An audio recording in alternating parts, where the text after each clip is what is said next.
سلام دوستان، با کانال نکاتو خوش آمدید. اگر بخت برای انسان بخندد، در یک لحظه میتواند زندگیش را دیگرگون کند و یا در مکان و زمانی قرار گیرد که درهای نو برایش باز می شود. در این ویدیو به سراغ چنین موقعیت‌های خوشبختانه می رویم که آدمان بخت برایشان میخندد و صاحب پول و ثروت زیاد می شوند. تا آخر برنامه با ما باشید و لایک موندن را فراموش نکنید.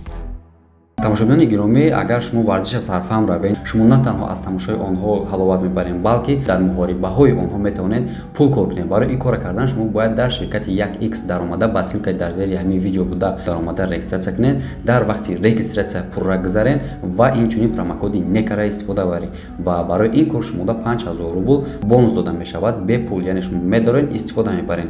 маълумоти бештар дар комментария закрепид карда штагед. مورد یکم، زنی که یک شاهکاری دوره رنسانس را پیدا کرد. یک زن 90 ساله طول چندین سال یک نقاشی زیبا و قیمت‌بها را در آشخانه‌اش آویزان کرده بود و نمی‌دانست که این شاهکاری هنری از قرن 13 است و نرخ آن بی‌بهاست.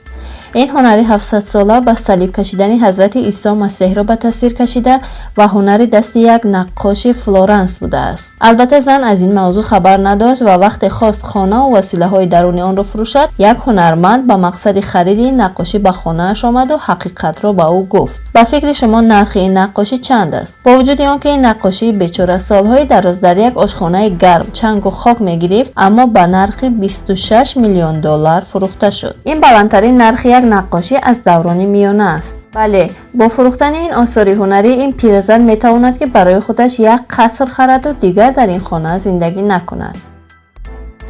سند استقلال آمریکا در انگلیا. این نوشتجاتی روی پست تاریخ دنیا را دیگرگون کرد. گپ در آن که یک سند استقلال آمریکا در ارشیو انگلیا یافت شده است و این دومین نمونه این سند است. این حجت مهم که توسط دو دانشمند از هاروارد یافت شده است، شاید کهنه و پر از خاک به نظر رسد، اما یکی از مهمترین سندهای تاریخ آمریکا به شمار می رود. یک نمونه دیگر این سند مهم و تاریخی در یک سیف در ساختمان واشنگتن در ارشیو آمریکا قرار دارد. دانشمندان این نمونه را بررسی کرده به نتیجه رسیدند که این سند از سالهای 1780 بوده و احتمال زیاد در نیویورک یا فیلادلفیا طراحی شده است. اما چرا این سند را در آمریکا نیو چندین هزار کیلومتر دورتر در انگلیا یافتند؟ تاریخ شناسان بیچاره هم به این سوال جواب گفتن نمیتوانند و فقط سرشان را میخورند. آنها حدس و گمان دارند که شاید این سند به یگان ادوکات انگلیس سپرده شده است و او سند را با خود به انگلیا برده است. اما چنانه که گفتیم همه این حدس و گمان است و کسی حقیقت را نمیداند.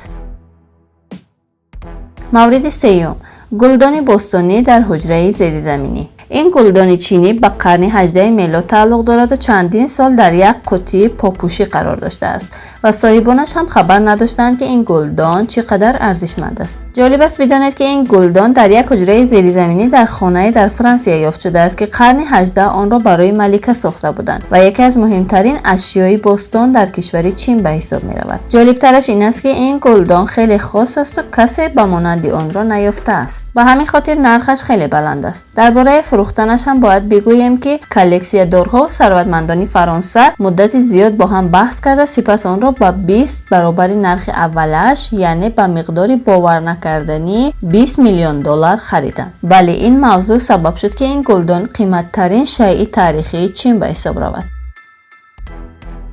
مورد چهارم، یافتن طلا در معدن نیکل. این معدن در قسم غربی استرالیا در شهر کامبالدو جایگیر بوده، از دیگر معدن‌های این کشور فرق دارد. این معدن راهروهای پر از طلا دارد که بشر تا حال این گونه اش را ندیده است. تا سال 2018 از معدن شهر کامبالدو نیکل استخراج می‌کردند، اما آن سال یک شرکت کانادایی به آنجا رفته یک معدنی نو ساخت و بختش را سنجید. چنانه که میبینید بختش آمد کرد و از نیکل بالاترش را یافتند. بله، آنها سنگ طلا یافتند. کارگران معدنی این شرکت کانادایی طول 4 روز توانستند به مقدار 15 میلیون دلار طلا پیدا کنند. یافتن سنگ طلای تازه به مثل برد کردن لاتاری است.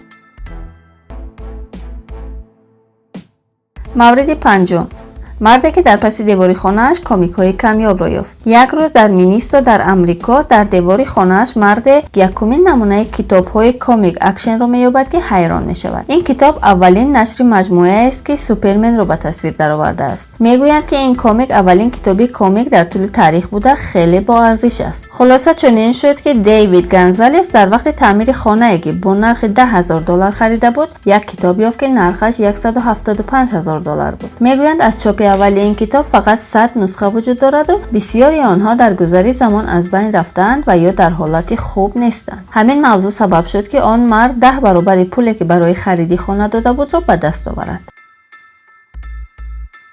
مورد ششم، جای زانتیک گرانبها. این کوزه کلان زیبا از دوره حکومت سلسله مین در چین است، اما صاحبان امروزش از آن برای کار استفاده می‌کردند که باور نمی‌کنید. آنها طول 50 سال اخیر از این کوزه کلان و گرانبها همچون جای گذاشتن زانتیک استفاده می‌کردند، در حالی که این کوزه زمانه برای امپراتوری چین ساخته شده بود. این موضوع خنده‌آور است و جالب است که تا حال نشکسته است. این شاهکار چینی که بسیار زیبا رنگ‌آمیزی شده بود، تا وقتی که به شهر لندن نرسید هیچ کس ارزش حقیقی آن را نمی‌دانست. این کوزه که پیشتر برای جای زانتیک استفاده می‌شد، حالا معلوم شده است که شیء گرانبهاست و چقدر نرخ شده باشد. حاضر به شما میگویم آن را $20,447,642 نرخ کردند.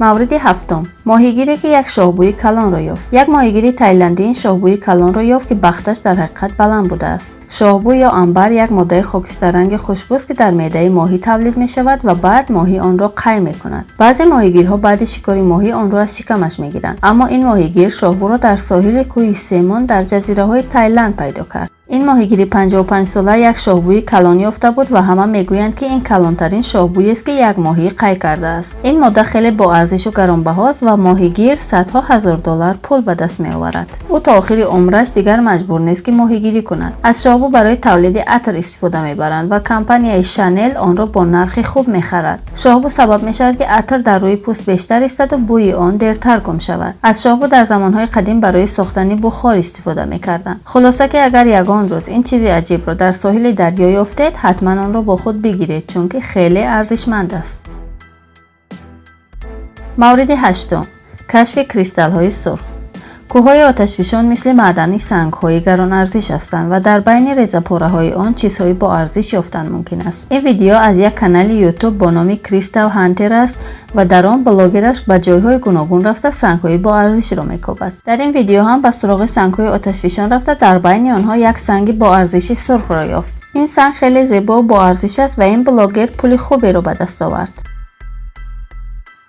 مورد نهم، کشاورزی که یک ارتشی سفالی را پیدا کرد. یک کشاورزی ساده این چیزی را که می‌بینید یافت و یکی از مهمترین و عجیبترین کشفیات انسانی را برای ما هدیه کرد. نام این کشفیات را ارتشی سفالی گذاشته. میگویند که عمر این آرامگاه به 210 سال پیش از میلاد میرسد و برای امپراتوری چین کوین شی هوان ساخته شده است. این مکان تاریخی که طول 1000 سال کسی آن را نیافته بود، سال 1974 کشف شد و همه باستانشناسان دنیا را حیران کرد. درون این کشفیات 8000 مجسمه سفالی 180 سانتی متر وجود دارد و برای محافظت از آن را با خاک پر کرده بودند. باستانشناسان میگویند که معلوم نیست که باز در آنجا چی پنهان است و از آنجا چی خواهند یافت.